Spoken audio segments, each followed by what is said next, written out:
자, 오늘 말씀의 제목은요. 마태복음 24장 15절부터 21절의 말씀을 통해서 큰 환난 때 이기는 신앙이라는 제목으로 이 시간 어제에 이어서 계속 전하도록 하겠습니다. 큰 환난 때 이기는 신앙. 큰 환난 때 이기는 신앙이 어떤 신앙이냐라는 거죠. 자, 마태복음 24장 어제도 말씀드렸다시피 이 마태복음 24장은 종말론적으로 봤을 때는 이 복음서 중에 가장 중요한 장이라고 말씀을 드렸어요. 그래서 어떤 유명한 주석가는 이 24장을 작은 계시록이다라고 부르기까지도 했습니다.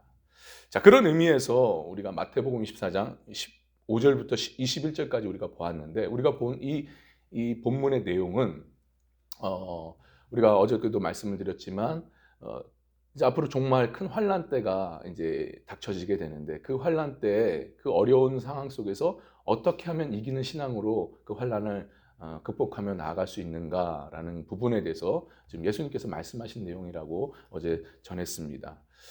그래서 우리는 어쨌든 간에 우리는 이런 지금도 그렇고 지금도 어려운 시기를 겪고 있지만 앞으로 더 큰 환난이 닥쳐질 때 우리가 대비를 해야 됩니다. 오늘 말씀을 통해서 이기는 신앙으로 우리가 무장을 해야 된다는 거예요. 그래서 오늘 말씀을 잘 들어야 됩니다. 자, 그래 어제 한 가지 이기는 신앙에 대해서 큰 환난 때 이기는 신앙에 대해서 한 가지 우리가 살펴보았죠. 그것이 어떤 신앙이었습니까? 예수님께서 먼저 말씀하셨잖아요. 산으로 도망가야 한다라고 말씀하셨는데 여기서 산은 뭘 의미한다고 했습니까? 산은 바로 높은 영적 높은 차원의 신앙을 가리킨다고 말씀드렸죠. 그래서 이 큰 환난, 종말의 큰 환난 때 세상을 이길 수 있는 이 환난을 이길 수 있는 것은 다른 것이 아니라 먼저 우리가 영적으로 높은 차원의 신앙으로 올라가야 된다. 그런 신앙을 우리가 만들어야 된다라고 어저께 말씀을 드렸죠.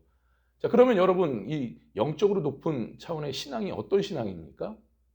어제 계시록 12장 6절의 말씀을 통해서 결론적으로 어떤 신앙이라고 했습니까? 나를 부인하고 나의 십자가를 지고 주님을 쫓는 신랑 되신 예수님의 뜻을 따라 쫓는 그런 신앙이라고 했습니다. 그런 신앙이야말로 매일같이 하나님을 만날 수 있고 하나님의 만남을 통해서 그 만남 속에서 은혜와 믿음을 더하여 주신다.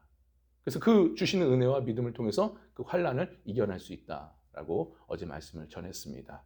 기억나시죠? 예.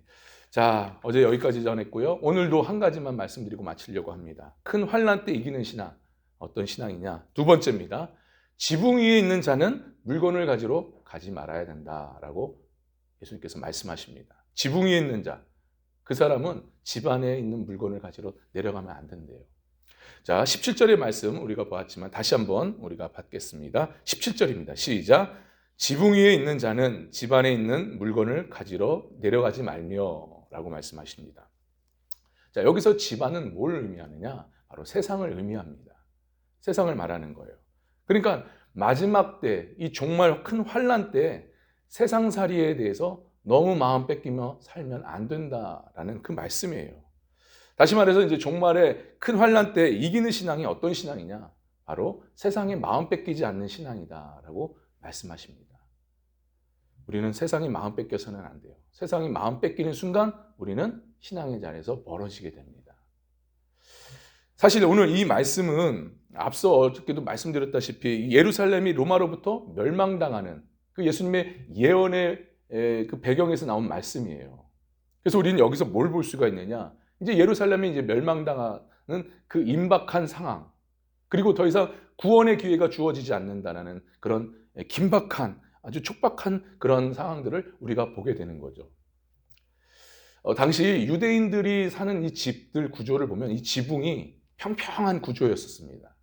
그래서 유대인들은 주로 그 지붕 위에 올라갈 때 뭘로 사용하느냐? 자신의 휴식처 아니면 기도의 장소로 사용할 때가 많았어요. 그리고 무엇보다도 이게 평평하다 보니까 옆집과 연결이 되어 있어서 이 긴박할 때 위급 상황 시 언제든지 도망갈 수 있는 그런 구조로 되어 있었습니다. 자, 여러분, 이제 로마 군인들이 만약에 지금 이제 쳐들어온 겁니다. 지금 쳐들어와서 각각 집을 뒤지면서 사람들, 눈에 띄는 사람들마다 다 이제 죽이고 있다고 한번 보십시오.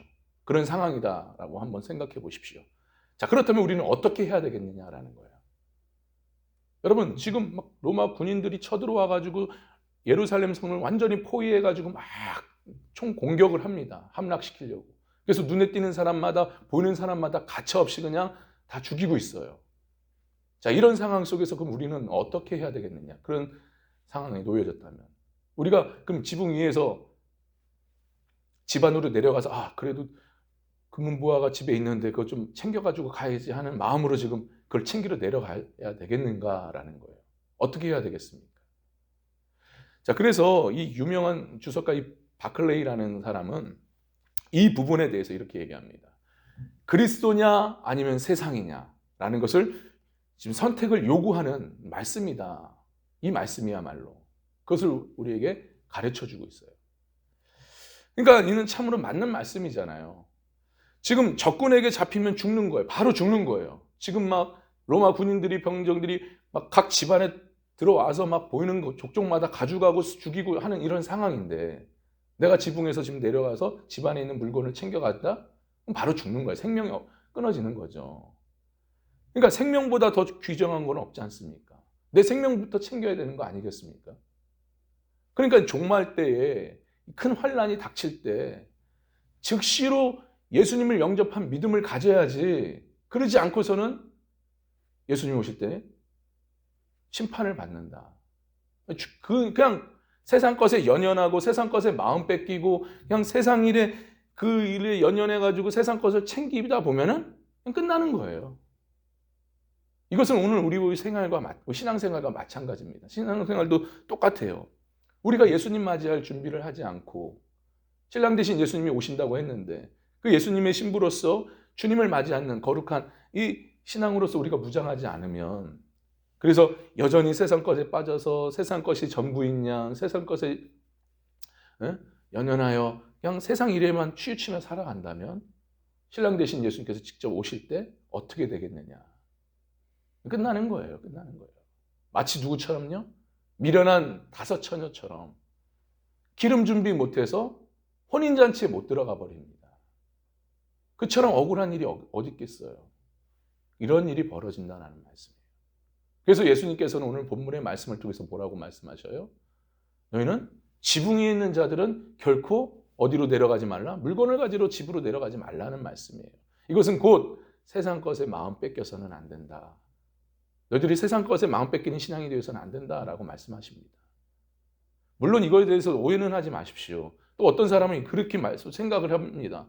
목사님, 그러면은 세상 등지고 세상 일 하지 말고 그냥 저 깊은 산골 올라가서 기도원에 들어가서 그럼 예수님 오실 때까지 그렇게 살아야 됩니까? 그거는 아니에요. 그 말씀은 아닙니다.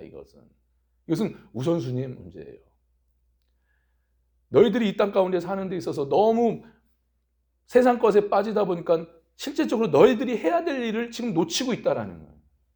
주님이 오실 날이 머지 않았는데 우리의 신앙을 주님 맞이할 신앙으로 만들어야지. 그것이 본질인데 그 본질을 놓친 채 여전히 먹고 사는 일에만 관심을 갖고 거기에서 빠져 살아가는 것, 거기에 대해서 지금 주님이 말씀하시는 거예요.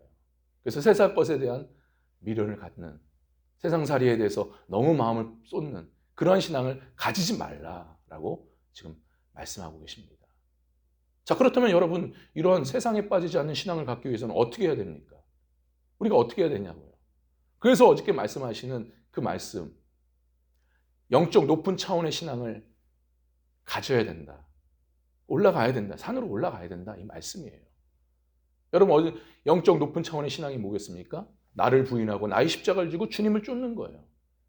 그러니까 솔직히 여러분, 내가 집안에 물건을 가지러 가는 그 이유가 뭐겠냐? 그 원인이 뭐겠습니까?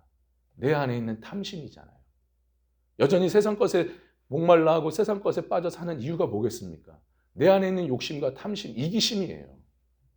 그것 때문에 세상 것에 빠지고 내가 지붕에서 집안으로 물건을 가지러 내려가는 거 아니겠습니까? 그렇기 때문에 이것을 우리가 꺾기 위해서는 늘 날마다 나를 부인하는 삶을 살아야 됩니다. 이기심과 욕심과 내 탐욕을 버려야 돼요. 아멘? 그래야 우리가 영적 높은 차원의 신앙으로 살아갈 수가 있습니다. 하나님을 만나고 하나님께서 주시는 은혜 속에서 믿음으로 우리가 끝까지 이 환난의 시기, 어려움의 시기를 극복하고 더 큰 어려움들을 이겨나갈 수가 있습니다. 그래서 예수님께서 어저께도 말씀하신 것처럼 산으로 올라가라 하는 말씀과 또 더불어서 오늘 지붕 위에 있는 자는 집안에 물건을 가지고 내려가지 말라고 하시는 거예요. 여러분. 무슨 말인지 아시겠습니까, 여러분? 여러분, 우리가 잘 알고 있는 구약에 보면은 소돔 기둥이 되어서 하나님의 심판받은 사람 누구죠? 롯의 처죠. 롯의 아내. 소돔 기둥이 되어서 하나님의 심판받지 않았습니까? 롯의 아내가 어떻게 됐습니까? 창세기 19장 26절에 보면 롯의 아내는 뒤를 돌아보았으므로 소금 기둥이 되었더라라고 되어 있지 않습니까? 그러니까 롯의 아내는 뒤를 돌아봤기 때문에 소돔 기둥이 됐대요. 하나님의 심판을 받은 거죠. 여기서 뒤를 돌아봤다라는 것은 어떤 의미냐? 바로 마음으로 간직했다라는 그런 의미가 담겨져 있어요. 그러니까 롯의 아내가 뒤를 돌아봤다는 것은 그냥 호기심에 뒤를 돌아보는 차원이 아니에요. 이것은요, 지금 소돔성에 놔두고 온 자신의 재산과 자신의 재물과 자신의 금은보화가 있기 때문에 거기에 미련을 두고 그것을 아까워하는 마음으로 뒤돌아봤던 거예요. 그리고 더 중요한 것은 다시금 돌아가고 싶은 마음이 그 안에 컸다 이 말씀입니다. 그래서 뒤를 돌아볼 수밖에 없었던 거예요. 그러니까 다시 말해서 하나님이냐 소돔성에 있는 자신의 금은보화냐 재물이냐. 결국 이 롯의 아내는 뭘 더 마음을 두었습니까? 재물을 더 마음에 뒀잖아요. 그래서 하나님께서 소돔 기둥으로 만들어 버리신 겁니다. 하나님보다도요. 무슨 말인지 아시겠죠? 여러분, 마태복음 19장에 나오는 그 어리석은 부자 청년 아시지 않습니까? 이 부자 청년도 마찬가지예요. 영생을 위해서 그것을 찾고자 예수님께 찾아왔는데, 그래서 그를 얻고자 하여서 물었는데 예수님께서 뭐라고 하십니까? 너의 재산의 모든 소유를 팔아서 가난한 사람들에 나눠줘라 말씀을 하지 않습니까? 근데 결국 어떻게 됩니까? 부자 청년은 근심하여 돌아갔다라는 거예요. 왜요? 왜 근심하며 돌아갔습니까? 자신의 재물 때문에. 오늘 본문 말씀 그거예요. 그걸 얘기하고 있습니다. 똑같이 얘기하고 있어요. 여러분, 우리는 지금 종말을 향하여 달려가고 있습니다. 나아가고 있어요. 종말의 때를 향해 나아가고 있습니다. 조금씩 뚜렷한 그 징조들이 나타나고 있어요.